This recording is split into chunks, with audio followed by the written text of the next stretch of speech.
امام مہدی جو ہے جب وہ تشریف لائیں گے تو اس سے پہلے دنیا میں جو اسلامی ممالک ہیں ان پر بھی کفار کا قبضہ ہو چکا ہوگا،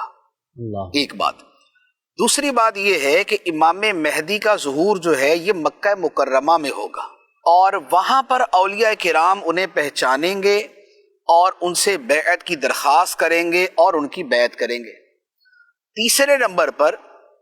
وہ عالم کفر کے ساتھ جنگ کریں گے۔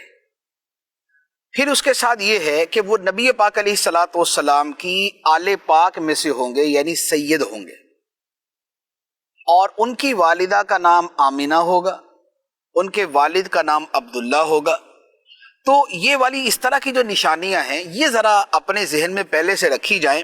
تاکہ یہ جو ہر دوسرے تیسرے دن کوئی نہ کوئی اس طرح کی خبر آ جاتی ہے نا کہ جناب چک نمبر 320 کے اندر